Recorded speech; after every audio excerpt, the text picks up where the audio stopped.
చెప్పండి. దేవా నువ్వు ఇంత గొప్ప ఏదో ఆ రోజు చెప్పాను ప్రభు, అబద్ధం చెప్తే దాన్ని నిజం చేసావా అయిపోయింది. అప్పుడు సంఘాల్లో ఉన్న పరిస్థితులను బట్టి నాకు ఒక ఆశ ఉండేది, సేవకుల పక్షాలు ఉండాలి, కొంచెం మనకు కూడా చక్కగా తెలుసుంటే బాగుండు, లా చేద్దాం అనుకుంటే దేవుడు కృప ఏంటో విజయవాడ సిద్ధార్థ లా కాలేజీలో సీట్ ఇచ్చాడు. లా అయిపోయింది, రెండోది నెరవేరింది. ఆయన కృపను బట్టి, ఆయన యొక్క కేవలం ప్రేమను బట్టే డాక్టరేట్ ఇచ్చారు. దేవుని మహిమాటమే చెప్తున్నాను. I don't want boasting myself, because of God's glory and encourage of all the youth people. అయిపోయింది, మూడోది అయిపోయింది. ఇక నాలుగోది నేను చివరిగా రిజైన్ చేసింది డిఫెన్స్ అకాడమీ. పోలీస్ అయితే అవ్వలేదు, కానీ పోలీసులకి ట్రైనింగ్ ఇచ్చే ఆ కృపను దేవుడు నాకు ఇచ్చాడు. అదే కారు అన్నీ కూడా ఇచ్చేసి అన్నీ కూడా నిజం చేశాడు. ఒక ఆయన అంటున్నాడు, అన్న ఇవన్నీ నిజం అవుతాయి అంటే ఇంకొన్ని అబద్ధాలు ఆడితే బాగుండేది కానీ నేను ఉన్న అబద్ధాలకే చచ్చిపోతున్నాను.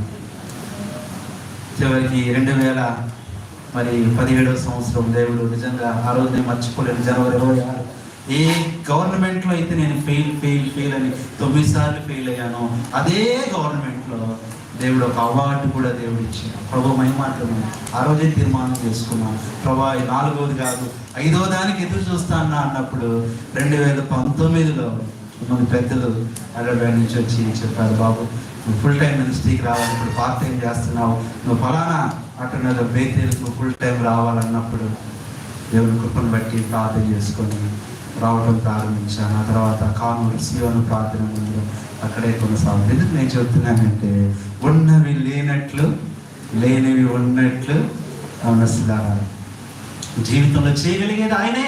ఆయన ఏదైనా చేయాలంటే ఆయనకి హృదయం, ఆయన హృదయంలో చేర్చుకో. ఇప్పటికీ సంతోషిస్తున్నా, అదే విజయవాడలో పుట్టి అదే విజయవాడలో పెరిగి అక్కడే ఫెయిల్ అయ్యి అక్కడే పాస్ అయ్యి అక్కడే ఉద్యోగం చేసి అక్కడే రిజైన్ చేసి అక్కడే సేవ చేస్తాను. ఒక ఆయన అన్నాడు, అక్కడే చచ్చిపోతామని. ఎందుకయ్యా ఎంత గొప్పది. ఏంటంట దేని గురించి మాట చెప్పానంటే, ఎన్నోది మనం చూసింది ఏం కలగాలి, ఎన్నోది అంటే ప్రేమ, ఎన్నోది ఇది ముగించేస్తున్నాను నేను. 7వది చివరిది మనందరికీ తెలుసు, నిన్ను ఆశీర్వదించు వారిని నేను ఆశీర్వదిస్తాను. నువ్వు ఎవరిని దీవిస్తే వారు ఎక్కడుంది అది?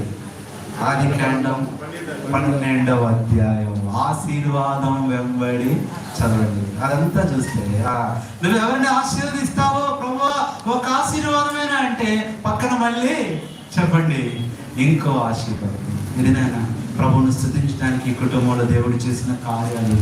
మేము ఒకటి ఊగిస్తే దానికంటే మించి దేవుడు ఇచ్చాడే, మేము ఒకటి తలస్తే దానికి మించింది దేవుడు ఇచ్చాడే. దేవుడి కార్యాలు ఎంత గొప్ప అనేదే చెప్తున్నా.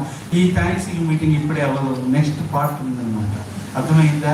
ఫస్ట్ పార్ట్ 2 కాదు, థ్యాంక్స్ గివింగ్ కూడా 2, 3 ఉంటాయి, గుర్తుపెట్టుకోండి. ఎందుకు నేను చెప్తున్నా అంటే, మా విజయవాడలో ఇప్పుడు ఆటోలన్నీ మారిపోయింది, ఓన్లీ ఉంటున్నాయి ఆటోలు. నేనన్నా ఏమైనా యాక్సిడెంట్ అయిన ఆటో అంటే ర్యాపిడ్ ఆయన అంటాడు, యాక్సిడెంట్ కాదు సార్ ఇది పుష్ప ఆటో అన్నాడు. ఏం పుష్ప ఆటో అని ఆయన, నేను యాక్సిడెంట్ అయ్యి టొంగిపోయింది అనుకున్నా. విజయవాడ అంతా అదే ఆటోలు ఇప్పుడు.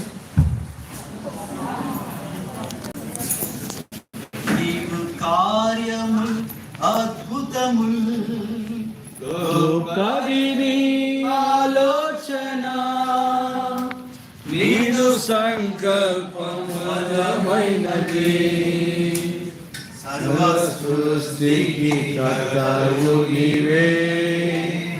నీవే కార్యముల్ అద్భుతముల్ గొప్పది నీ ఆలోచన, నీదు సంకల్పం బలమైనది, సర్వ సృష్టికి కర్తవు నీవే. నీవే సర్వమందు ఉన్నవాడవు, నీవే సర్వమందు ఉన్నవాడవు, మహాదేవుడవి